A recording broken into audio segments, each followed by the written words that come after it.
Eu queria, em primeiro lugar, agradecer ao querido Enzo, querido presidente, a presidente da Comissão de Direito Eleitoral, a minha querida vice-presidente, todas as mulheres e homens aqui, advogados e advogadas que estão nos prestigiando hoje. Mas a importância desse bate-papo hoje aqui sobre direito eleitoral é muito grande pelo seguinte: um dos nossos grandes desafios na OAB é a busca de novas oportunidades para advogados. Nós todos sabemos que a reforma trabalhista teve um impacto extremamente danoso para a advocacia, né? Nós tivemos uma redução de trabalho muito importante. É verdade que nós vamos ter, seguramente, um aumento da área previdenciária, que aproveita a área trabalhista, né, diante da reforma da Previdência. Mas nós temos também, e isso a OAB de São Gonçalo está fazendo ativamente, é desenvolver áreas que abrem novas portas para a advocacia, e uma delas é a eleitoral. Sem dúvida nenhuma, por várias razões que a gente vai explicar aqui, que são mudanças legislativas recentes, a área eleitoral, que sempre foi uma área... Na verdade, Enzo, a área eleitoral sempre foi uma área de pouca advocacia. O Márcio, que atua há muitos anos na eleitoral, sabe disso. Eu fui desembargadora eleitoral por 4 anos no TRE do Rio. E eu me lembro que os advogados atuantes eram 4 ou 5, e nós estamos falando no TRE, quer dizer, engloba o Estado inteiro, né? Então, era uma área muito restrita para a advocacia. Muito poucos lidavam com aquele assunto, porque é uma matéria muito diferente das outras que a gente lida no dia a dia.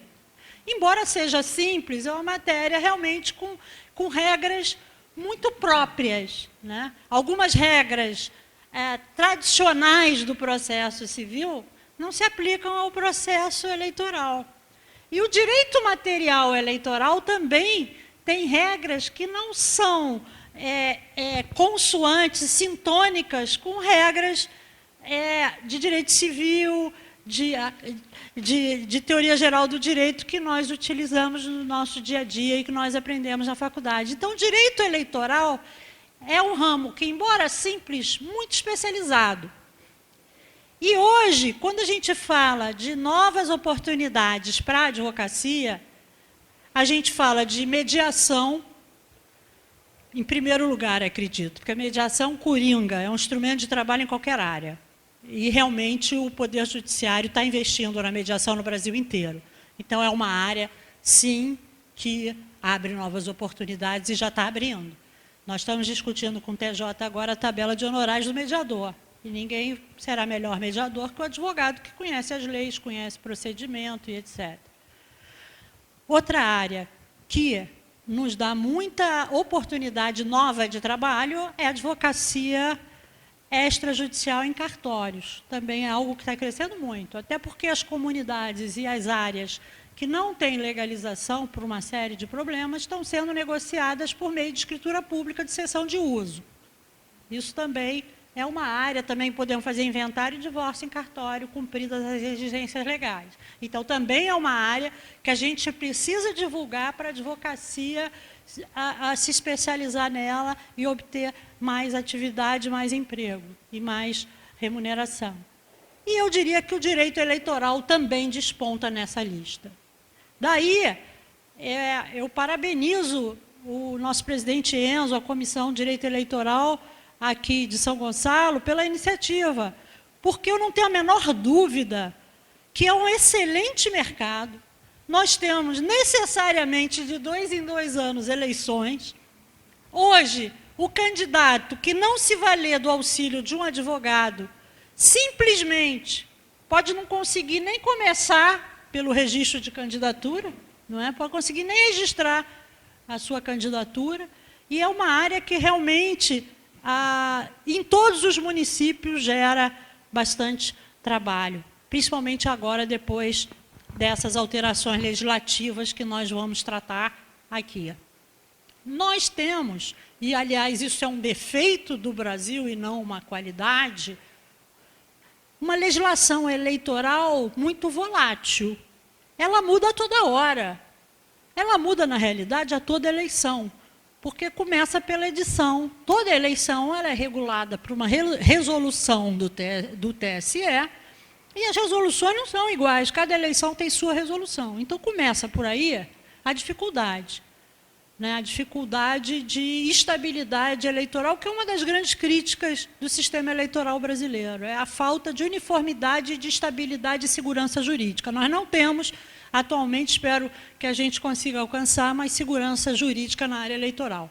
Outra dificuldade é a jurisprudência eleitoral, que a cada 2 anos, é o mandato de cada com direito a uma recondução de cada integrante, seja dos TREs no Brasil, seja do TSE em Brasília, sejam dos juízes também de primeiro grau que atuam na área eleitoral. Como é um mandato de 2 anos, de 2 em 2 anos, ou no meio de um mandato de um, no final do outro, há uma troca de magistrados, e aí, muitas vezes, os entendimentos já consagrados, consolidados e tidos como uniformes são revistos e são alterados, o que gera uma instabilidade para os candidatos, para os partidos políticos, mas gera uma oportunidade para a advocacia, porque dentro dessa panaceia de normas que se sucedem, só um advogado eleitoral que esteja acompanhando a legislação, estudando, assistindo às palestras, é que vai poder acompanhar. E o candidato sem um advogado não tem como ser bem-sucedido no seu intento de ser eleito e de exercer adequadamente um cargo eletivo.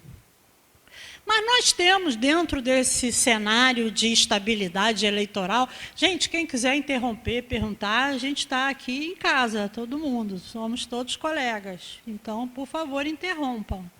Eu sei que é uma área muito específica, Mas, então, nós tivemos, recentemente, algumas alterações muito importantes no direito eleitoral e que podem, inclusive, mudar a cara política do nosso país, ou pelo menos é esse o desejo daqueles que promoveram a mudança e daqueles que pressionaram para que a mudança ocorresse. A primeira grande mudança para 2020 será a vedação de coligações para eleições proporcionais, Márcio? Nós não teremos mais as coligações. E disso decorre, isso, na verdade, é um pleito da doutrina eleitoralista muito antigo. As coligações nas eleições proporcionais, elas geraram várias distorções na nossa democracia e várias patologias. Por quê?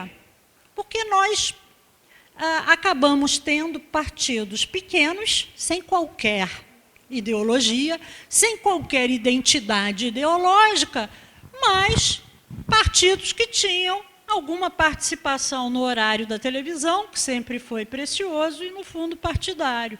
Então, nós começamos a ver no Brasil a figura do partido de aluguel, aquele que existe para, na época das eleições, ser atraído por um dos partidos grandes para somar o seu horário de televisão, para somar o seu grupo naquela determinada eleição. E isso, evidentemente, deturpou todo o sistema. Vejam vocês, termos um número gigantesco de partidos não é exatamente retrato de uma democracia. Por quê? Porque se você tem uma multiplicidade tal como nós estamos tendo ainda de partidos políticos, você não tem distinção ideológica entre eles. Você deixa de considerar, quando vai votar, você eleitor, você deixa de considerar ideologia para votar num partido e passa a votar só na pessoa. Você vota no Tiririca, você vota no jogador de futebol, ou vota no seu candidato mais famoso. Mas não no partido, não interessa onde ele está. A maioria dos eleitores hoje em dia não sabe qual é o partido. Eu vou votar no Ciro Gomes, sei lá que partido que ele está agora. não importa. Né? Estou usando o exemplo do Ciro Gomes, porque ele não está no Rio. Mas, enfim, aqui no Rio nós também temos esse exemplo. Hã? Exatamente. Então, essas coligações nas eleições proporcionais, sejam as municipais, sejam as estaduais e federais, trouxe uma série de patologias. E uma delas foi, vale a pena ter um partido, porque ele vira moeda de ouro na época da eleição. E o legislador, depois de muita pressão dos eleitoralistas e da sociedade como um todo, acabou com as coligações nas eleições proporcionais. O que vai acontecer não se sabe. Sabe-se o que desejou-se que aconteça. Mas nós vamos ver agora, em 2020, nas eleições municipais, a consequência do término das coligações. Mas uma das consequências mais benéficas, na minha opinião, não sei do André e do Márcio, é o fortalecimento da democracia. Por que é a democracia? O que é a essência da democracia? É aqueles que ocupam os cargos eletivos, seja no legislativo, seja no executivo, retratarem os desejos da sociedade votante. Esse é o objetivo final da democracia. É que estejam sentados nas cadeiras eletivas aqueles que refletem o desejo dos eleitores, que na eleição seguinte pode mudar de desejo e alterar totalmente aquela casa. Mas esse reflexo é fundamental. E aí eu abro um parêntese, a luta pela representação das mulheres na política é justamente por isso. Porque se nós somos 51% da população brasileira, não é possível que o Congresso Nacional só tenha 15% de mulheres e ainda se diga que houve um grande avanço. Houve um avanço, sim, porque era 10, agora é 15, mas isso é inexpressível, não reflete a sociedade brasileira. Não reflete a sociedade brasileira ter de 10% a 15% de mulheres também no Senado Federal.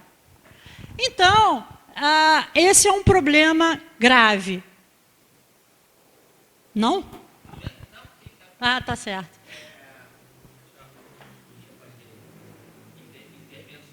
Claro, por favor. Esse é um bate-papo.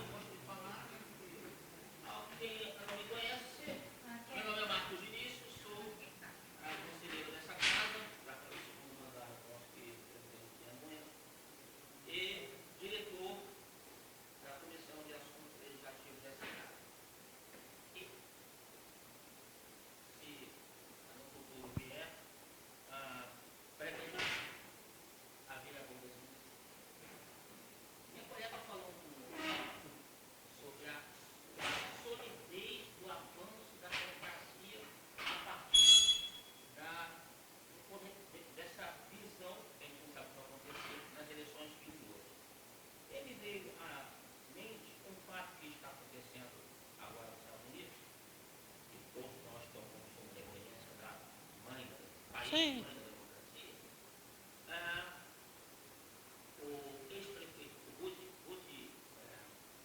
Bloomberg.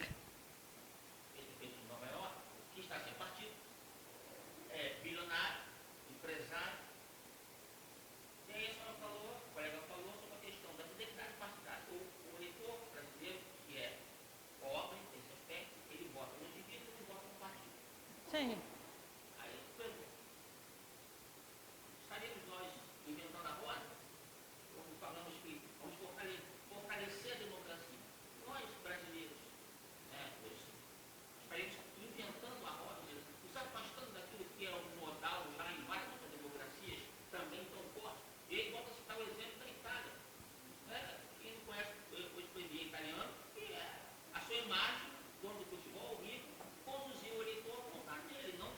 Não, veja bem, eu não estou dizendo que...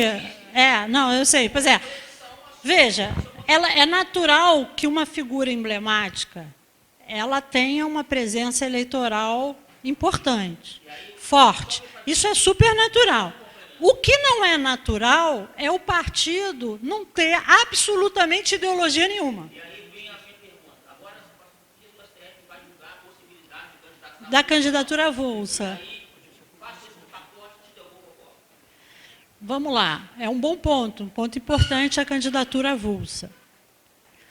A candidatura avulsa, ela existe em vários países, inclusive nos Estados Unidos. Qualquer um lá, qualquer um, pode dizer eu sou candidato a presidente da República. Isso acontece em toda eleição, só que a falta de estrutura partidária faz com que o sujeito acabe não conseguindo voto suficiente para se eleger, pelo menos isso até hoje, mas pode ser que ele até consiga, um dia alguém avulso consiga.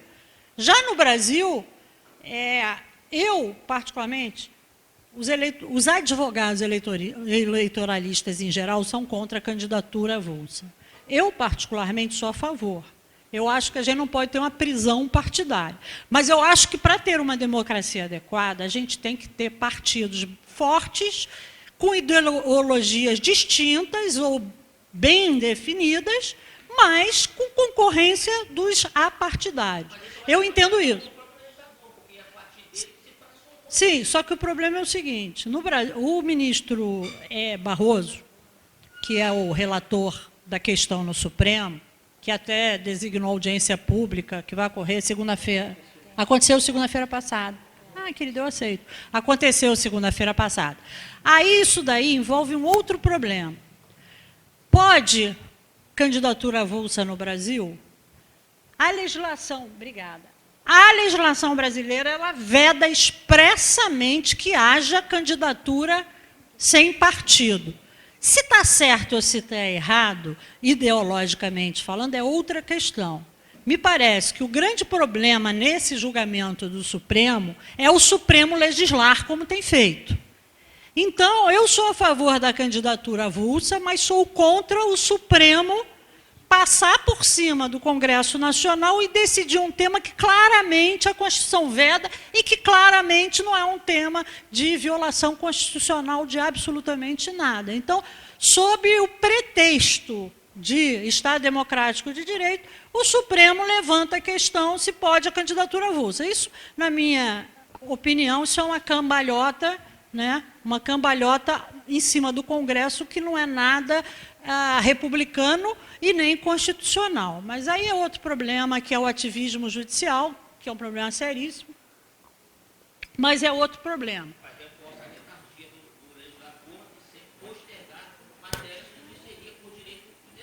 Sim, mas fazendo só pondo um argumento para reflexão. Será que quando o legislador se omite, isso não é uma decisão política? Será que quando o legislador não libera o aborto, não é uma decisão política de não liberar, é só omissão? Não é necessariamente omissão, é uma posição errada ou certa ideologicamente, é uma opção. E vejam, o legislador é eleito. Se eu sou a favor do aborto e o Congresso Nacional é contra, na próxima eleição eu vou procurar votar num deputado que vai defender a bandeira do aborto. Agora, um juiz nomeado pelo presidente da República, que não tem representatividade popular e que não pode ser destituído do seu cargo pelo voto, é muito complicado que ele defina o que o povo brasileiro quer, por mais bem intencionado que ele esteja. É o que eu penso, eu acho que fere o equilíbrio da República.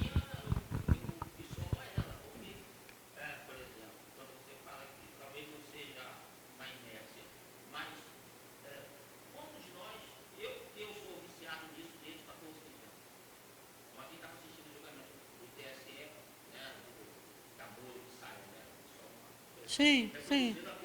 Sim, sem dúvida. Saiu no jornal, assim.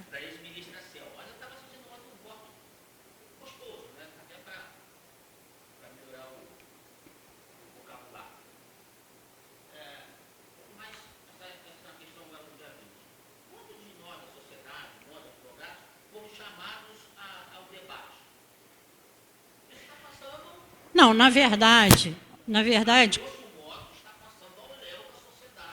por isso é que a gente tem que parabenizar e participar de um evento como esse aqui na OAB, porque a OAB é um dos formadores de opinião do país, então nós temos que falar sobre o assunto.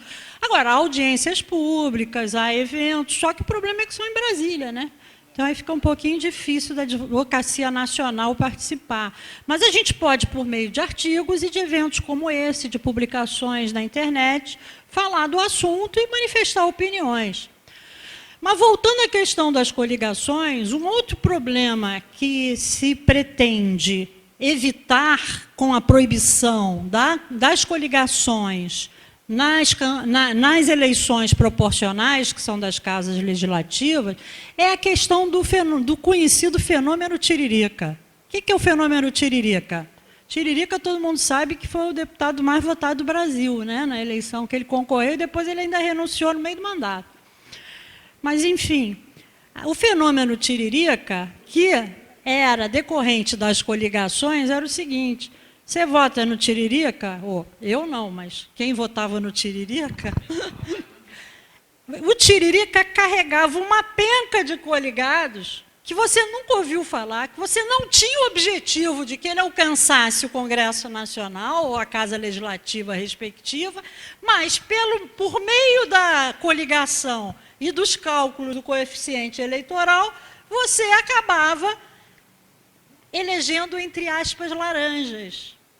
Vamos supor, tem um sujeito mal visto, eu não vou dar exemplos para não politizar o debate, mas vamos supor que tenha um determinado deputado que seja muito mal visto pela população de São Paulo, que não é a nossa aqui.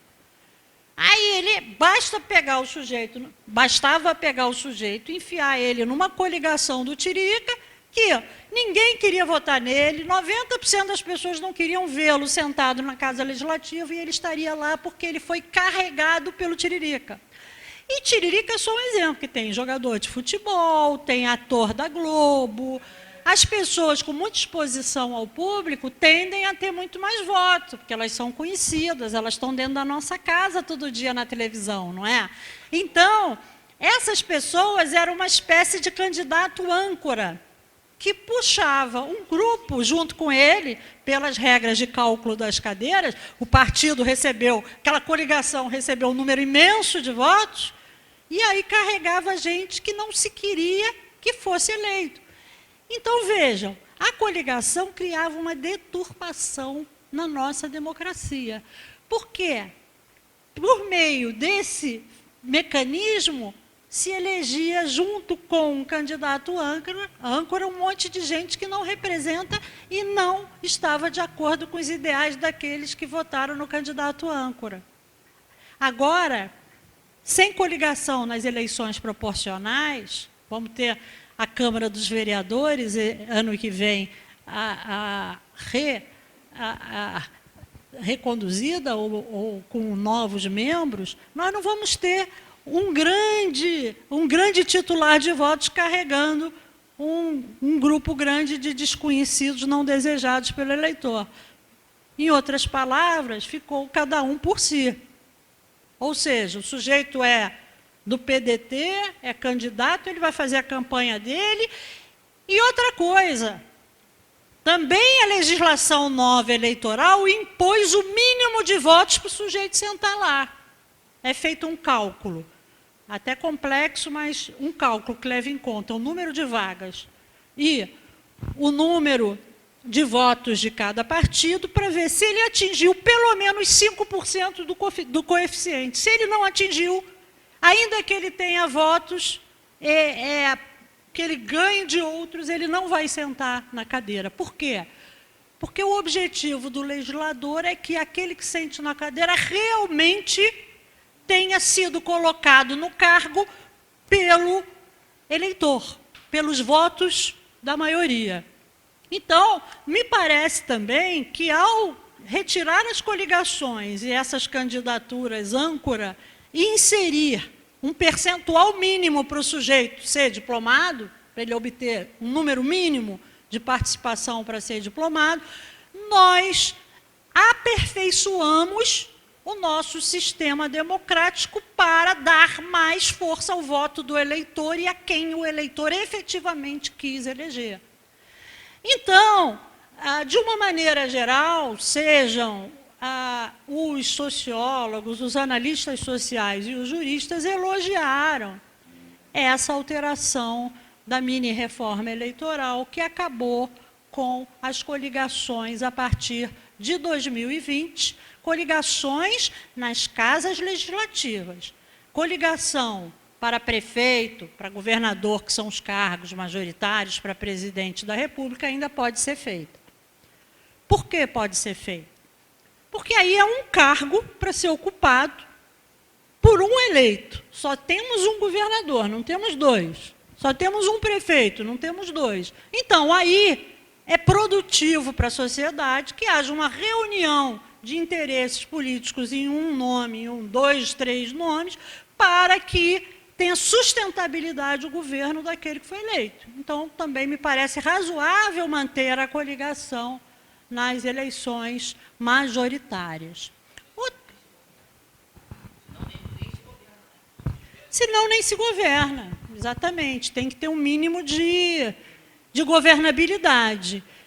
E vejam, uma coisa muito importante, pegando carona no seu comentário, que foi pertinente, é o seguinte: assim como há um movimento muito forte de criminalização de nós advogados, né, nos confundindo com clientes e nos colocando como coautores de crimes, porque nós estamos defendendo o réu, por exemplo, os criminalistas sofrem muito isso, os civilistas também, os trabalhistas também, mas também há uma criminalização muito grande da política. E aí o jornal contribui de forma negativa para isso, dizendo: o fulano defende o interesse da indústria do sapato. Mas é para defender mesmo. O que é a política?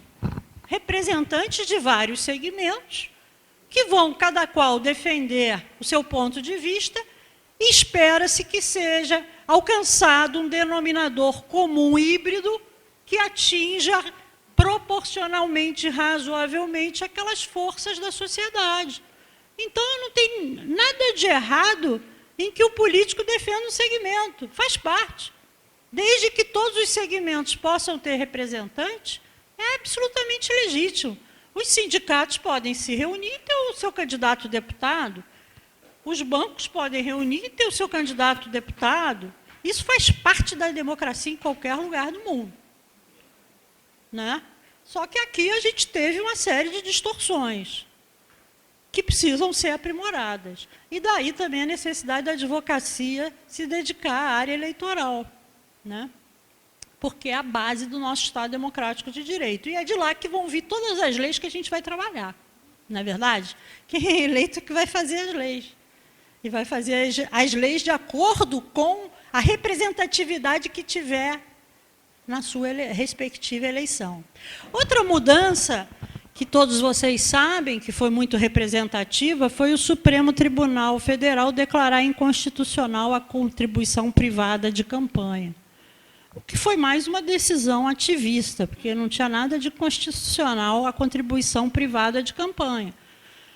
Aliás, no meu ponto de vista, é muito melhor a contribuição privada do que tirarmos recursos da saúde, da educação, para investir na área importante da democracia, mas que a sociedade, que é quem vai ser representada ou deveria ser representada nas casas, é que deve investir na democracia. Mas hoje o Estado é o único legitimado a investir, salvo pessoas físicas com limites bastante restritivos, né? É claro que a pessoa física, como ela tem uma limitação de doação de acordo com a sua renda no ano anterior, é claro que não são representativas as doações individuais. E aí nós lemos no jornal na semana passada que os recursos públicos destinados às eleições do ano passado, que foram de cerca de 1,5 bilhão, agora serão, em 2020, cerca de 2,5 bilhões. Dinheiro que saiu de emendas parlamentares, ou seja, em vez de construir ponte em São Gonçalo, em vez de consertar estrada em Resende, o dinheiro da emenda vai para o processo eleitoral. Pois é, então, isso também é um problema muito sério, porque o Brasil é um país, evidentemente, com escassez de recursos, nós somos um país pobre ainda porque eu sou otimista, mas ainda pobre. Então, eleições com esse peso financeiro para o Estado é uma coisa muito séria.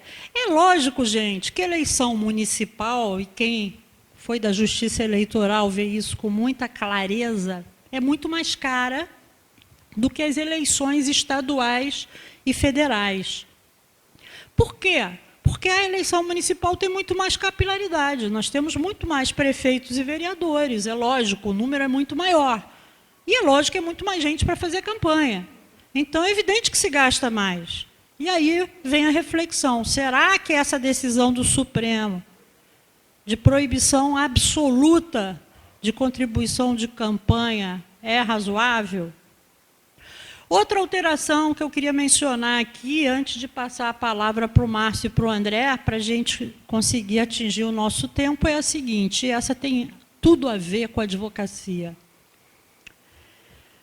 Prevaleceu na nova legislação eleitoral uma regra de que os partidos políticos podem usar os recursos dos fundos públicos eleitorais para pagar despesas, inclusive de honorários de advogado. Nas eleições de 2018, nós tivemos uma advocacia eleitoral muito abalada mesmo. Vários colegas, e já eram poucos, deixaram a advocacia eleitoral em 2018. Por quê? Porque se havia proibição de usar, se é proibida a contribuição privada de empresas para a campanha, e se é proibido usar recursos públicos para pagar honorários de advogado, é evidente que o candidato, enfim, não tinha como marcar com isso. Ou ele tinha um amigo que faria advocacia pro bono, ou então, se ele não tiver recursos próprios, não for um cidadão rico, ele simplesmente não consegue pagar. O que também gera uma distorção, porque será que só os ricos podem se dar ao luxo de ser candidatos? Também não é razoável. E, embora com bastantes críticas, por outro lado, pelo descontrole, a possibilidade de caixa 2, de continuar a corrupção, lavando-se dinheiro dessa forma, o fato é que prevaleceu a norma permitindo o uso dos recursos do fundo eleitoral para pagamento de despesas e honorários de advogado. Me parece que aqui a questão é o seguinte, eu não posso atacar a regra porque ela vai ser fraudada. Eu tenho que fiscalizar para que ela não seja. Se são recursos públicos, nós temos ferramentas de controle, não é só a Justiça Eleitoral, nós temos o TCU, que pode revisar as contas, nós temos órgãos de controle. Então, que se faça o controle. O que não é razoável é também elitizar de tal maneira a eleição que só candidatos muito ricos possam participar dela. Então, essa também foi uma mudança relevante, principalmente para o mercado da advocacia eleitoral. Agora, os candidatos podem. É evidente que o candidato, normalmente, se não houver nenhum tipo de ilícito, vai querer pagar honorários tão altos, porque cada valor que ele paga mais ao advogado é menos santinho, ou é menos impulsionamento na internet. Mas, evidentemente, ele agora pode contratar honorários razoáveis os advogados, o que deve ampliar muito o mercado da advocacia eleitoral em 2020, nas eleições seguintes. Outras mudanças também foram feitas, por exemplo, o impulsionamento de mensagens na internet também foi liberado, os fundos públicos podem ser usados para esse impulsionamento. Hoje a gente sabe que o horário de televisão não é relevante, ninguém mais vê televisão. É muito mais relevante a propaganda hoje na internet, no Facebook, no Instagram, nas redes sociais. Mas ainda há a propaganda do candidato na propaganda eleitoral, mas os partidos tentaram revitalizar a propaganda partidária e não foi bem sucedido. O Congresso manteve a não realização de propaganda partidária. Por quê? Porque era até aborrecido, né? No meio do Jornal Nacional, aí aparecia lá alguém falando do partido político antes da eleição. Eu não sei se aquilo agregava alguma coisa ao sistema eleitoral, mas está mantida a propaganda na televisão e no rádio para os candidatos no período eleitoral, para, enfim, divulgar as suas candidaturas. Agora, é evidente que, no caso das eleições proporcionais dos membros do Legislativo, os vereadores, deputados, etc., a propaganda eleitoral mesmo do candidato virou uma coisa patética. O sujeito tem 1 segundo para falar. E falava, meu nome é Enéas. Pronto, acabou o tempo dele. É evidente que ele não falou nada, né? Não falou o que vai fazer, o que pretende. Então, a propaganda na televisão, principalmente para esses cargos do Legislativo, virou uma coisa absolutamente patética. Agora, não é gratuita, né? É importante a gente falar isso. Ah, não, é propaganda gratuita. E dá a impressão para a população que aquilo lá é de graça. É gratuita para o candidato, mas para a gente não é não, porque aquilo é cobrado. A televisão cobra através de desconto de tributos e cobra caro do poder público. Então, a gente paga pela propaganda gratuita. Ela é gratuita para o candidato e cara para a população.